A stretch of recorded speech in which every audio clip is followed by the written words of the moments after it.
Deux, trois questions. D'abord pour la désignation du candidat unique ou commun. Non, excuse-moi, il n'y en a qu'un.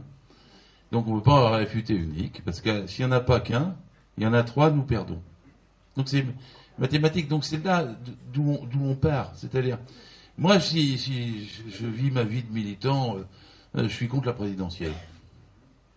Je suis contre les primaires. Je suis contre tout ce dont on parle. Parce que je voudrais un grand parlement qui dirige. Je suis pour des comités qui dirigent dans l'ensemble des villes avec les communes. Je suis pour les petites communes. Je ne suis pas pour supprimer les départements. Je suis contre les grandes régions. Je suis pour la multiplication du territoire avec 600, 700, 800 000 élus. Je suis pour que ceci marche avec une seule Assemblée nationale qui décide de faire les lois après avoir consulté les populations. Je suis pour rien de ce que nous vivons. Voilà. Mais pour arriver à une société comme je rêve quand je m'endors le soir, je pars de la société dans laquelle je suis. Et je sais que si j'ai Fillon-Le Pen le 7 mai, aucun de mes rêves ne verra le début d'une possibilité de réalisation. Donc j'essaie de choisir, après, parce que ça fait 55 ans que je fais de la politique, et la première fois que De Gaulle a mis l'élection du président au suffrage universel, c'est 62, je devais avoir 17 ans. J'étais contre, en disant ce mec-là va nous forcer à élire un roi. C'est un retour en arrière considérable. Ça va avoir des ravages. Je ne mesurais même pas tous les ravages que ça allait avoir. À l'époque, quand Mitterrand disait c'est un coup d'État permanent, j'étais d'accord avec ça. Mais même à l'époque, Mitterrand après s'est appuyé dessus. Puis après, tout le monde s'est moulé encore dans cette histoire. Et je veux en sortir, mais j'ai trouvé des phrases dans les meetings, je ne sais pas comment les dire. Il faut prendre la citadelle pour la détruire. Mais je ne sais pas comment la détruire en la regardant avec mes yeux et en disant je veux autre chose. Donc il faut prendre la citadelle. Pour prendre la citadelle, il faut gagner. Pour gagner, il faut avoir un candidat. Je ne sais pas comment tourner les autres parce que même si Jadot il fait 2-3%, même si Jean-Luc Mélenchon il recule puis il est à 9 ou 10 ou 11 ou même 11% comme la dernière fois, et même si Benoît fait le meilleur score possible et aboutit à 16, 17 ou 18%, on est battu. Le 23 avril, vous sortez vos mouchoirs, vous pleurez, et vous avez le blitzkrieg, si c'est pas de Fillon, ça sera son successeur, qui sont clairs. Hein. Il vous dit on vous fait 6 ordonnances pendant l'été. C'est ce qu'il explique, vous le regardez sur Internet. 6 ordonnances pendant l'été. On vous casse tous vos droits sociaux, la Sécu, les services publics, les 500 000 fonctionnaires. Le budget sera obligatoirement équilibré dans la Constitution. C'est-à-dire la règle d'or de Merkel, non plus à 3%, mais à 0% dans la Constitution. On vous fait ça, c'est ce qu'il explique, comme ça, en disant, comme ça, il n'y aura pas de mouvement social, parce qu'on aura tout fait en septembre et on aura 5 ans après pour en profiter. C'est exactement ça, c'est une des plus grandes défaites de l'histoire du mouvement ouvrier et social nous guette. Donc, dans ce cas-là, je suis prêt à abandonner une grande partie de mes rêves, même si ça ne fait pas rêver d'abandonner ses rêves, pour pouvoir éviter ça et donc gagner le 23, puis être au deuxième tour pour empêcher ça le 7. Donc, je suis pour un candidat unique à cause de ça. Alors après, je sais bien, parce que il me dit... Quand Hamon avait dit, et il l'a pas retiré, il a dit, moi, je ne fais pas de ma candidature impréalable. Et puis ensuite, après, il était entre les deux tours, et quand Bourdin lui dit, mais enfin bon, il y aura un bulletin Hamon, il dit oui, il ne peut pas dire autrement, Hamon. Parce que s'il dit non entre les deux tours, et qu'il dit je suis bon, voilà, mais il met en péril sa victoire au deuxième tour. Parce que tout le PS lui tombe sur le dos en disant, écoute mon vieux, si tu ne veux pas être candidat, il y a Valls pour l'être, lui il ira jusqu'au bout. Donc vous perdez là ce que vous gagnez par ailleurs. Et même ceux qui veulent voter à bon se disent, il a des doutes sur ce fait qu'il va y aller se battre. Donc est-ce que je vais venir voter pour lui, pour le désigner? Donc il faut qu'il réponde ça. Il a dit les deux intelligemment. Et après, Jean-Luc, il est retard, il ne prend pas la première phrase. Parce que s'il avait voulu être unitaire, il aurait pris la première phrase, qui était filmée aussi, où Benoît Hamon disait, moi j'hésite, je ne m'impose pas comme... candidat en préalable. Et si Mélenchon avait passé ça, il avait dit, bon, donc la discussion est ouverte. Il aurait été beaucoup plus habile. Mais il n'avait pas envie d'être habile. Il avait envie de dire, voilà, il ferme la porte avant de commencer la discussion. Donc sur ce point-là, on a déjà une petite accroche évidente. Et moi, je serais pour... alors, Guillaume Balas me disait hier soir que vous allez lui demander le rendez-vous là pour le début de cette semaine. Après l'investiture. Et attention, sur l'investiture. de demain, c'est l'investiture du candidat. Ce n'est pas l'investiture des députés. Parce qu'il y a une grande confusion dans les réseaux sociaux, ça a déjà été dit, mais grande confusion là-dessus. Bon, et ben après lundi, il va voir Mélenchon. Et moi, je serai, avant d'aller, je suis pas à sa place, hein, évidemment, je ferai une déclaration disant, moi, je ne fais aucun préalable. Ni de ma candidature, à aucun préalable d'aucune sorte, pour pouvoir qu'on se rende compte, qu'on discute et qu'on parvienne à un candidat unique. Bon, alors après, le casting, il doit se faire en même temps qu'il y a le programme. C'est-à-dire que s'il y a 72 heures de réunion, j'ai blagué hier en disant, vous les enfermez pendant 72 heures tous les trois, et ils sortent avec une réponse, même s'ils sont assistés, ils font comme ils veulent, ils ont un programme, et puis en même temps, à la fin, ils disent le casting. Et alors, moi j'ai dit, exprès, parce que je vois bien la difficulté comme vous tous, j'ai dit, et puis la 5e République, on est contre, on est pour la 6e, tous les protagonistes.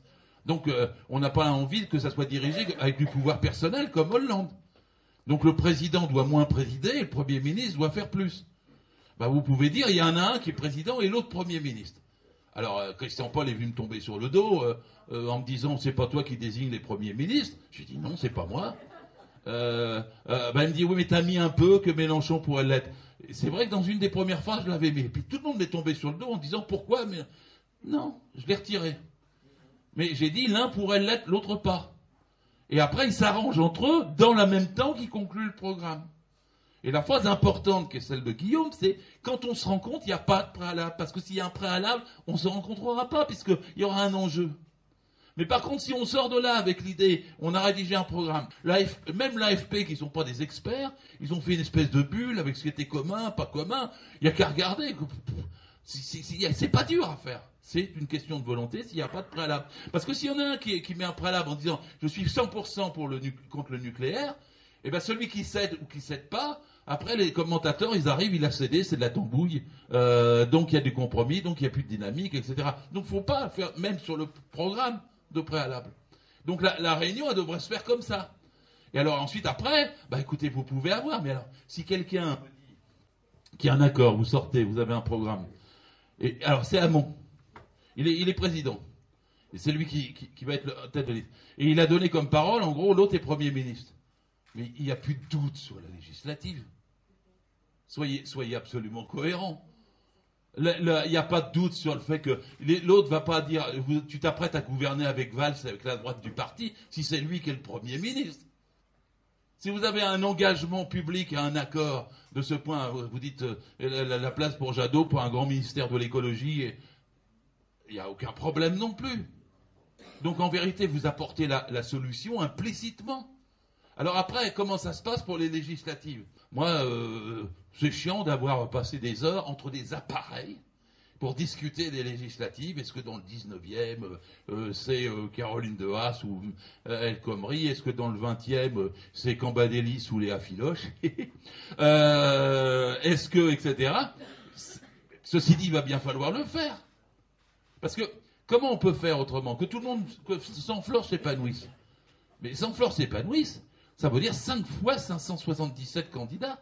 Parce qu'il n'y a aucune raison. Mélenchon, il a fait une charte pour 577 candidats. Pourquoi? Parce qu'il pense qu'il n'en aura aucun élu. Mais 577 candidats rapporteront chacun, même s'ils ont 1000 voix, c'est 1,79 € par voix. Et la seule chose qu'il met dans sa charte, c'est que le candidat s'engage financièrement à rendre les sous à celui qui gère la totalité de la liste.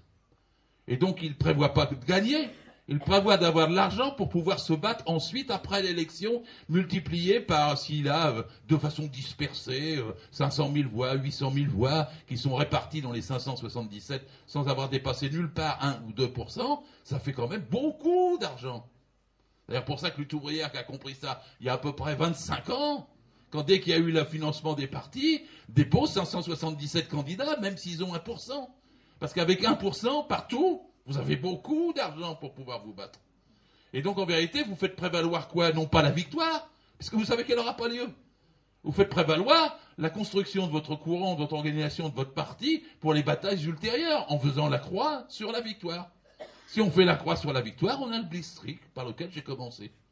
Donc, l'idée même que Sansflore florisse et qu'on ne veuille pas s'occuper de discuter de la tambouille, C'est une idée qui accompagne la défaite. Vous ne pouvez pas le voir autrement. C'est quelque part que la victoire d'Hamon change la donne. Ce qu'ils veulent nier, c'est que la victoire d'Hamon change la donne. Ils disent c'est comme Valls, rien ne changer, allez vous faire voir tous. Mais celui qui dit la victoire d'Hamon, allez vous voir tous, c'est la défaite. Puisqu'il n'a pas envie qu'Hamon gagne, et que s'il n'a pas envie qu'Hamon gagne, il va se présenter, et s'il se présente, on est battu. C'est aussi mécanique que ça. Donc quelque part, mon mécanisme n'est donc pas de partir de mes rêves.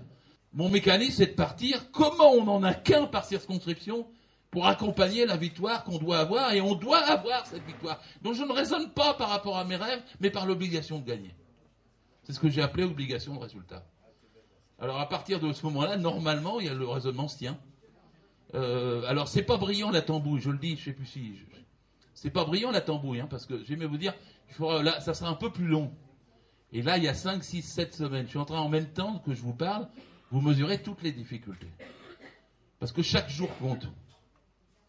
La première rencontre avec Mélenchon, si elle est ratée, ça se passe pas bien. Parce que vous avez besoin de 3 jours avec de la communication pour corriger ce qui a été dit, ce que chacun dira au sortir de la réunion. C'est pire qu'un truc diplomatique entre deux États qui ont fait la guerre. Et là, ah ouais, il m'a dit ça, non, il m'a pas dit ça, non, c'est pas vrai, on recommence.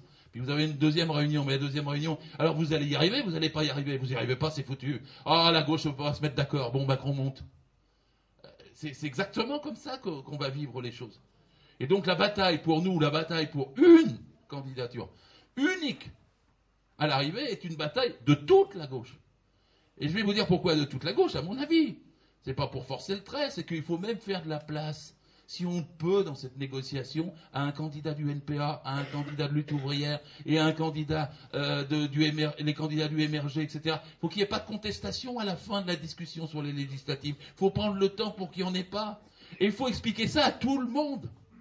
Parce que sinon les gens diront c'est une tambouille insupportable, on s'en sortira pas, c'est les appareils, les vieux partis, etc. Mais vous croyez que quelqu'un de nuit debout va régler 577 circonscriptions? Dans mes rêves, je voudrais que ça soit nuit debout. On se va dans toutes les villes, on fait une grande assemblée. On désigne un candidat, il n'y en a qu'un, c'est voté, il y a une primaire, et puis on y va. C'est dans mes rêves. C'est dans mes rêves. Finalement, quand je veux la victoire, je me bats pour la victoire et je donne la priorité à tout le reste, je me dis que j'abandonne certes tous mes rêves, mais je fais un rêve beaucoup plus ambitieux. Parce que ce rêve-là, il est de gagner, et si nous gagnons, les autres rêves reviendront. Si nous ne gagnons pas, ça sera les cauchemars dès l'été.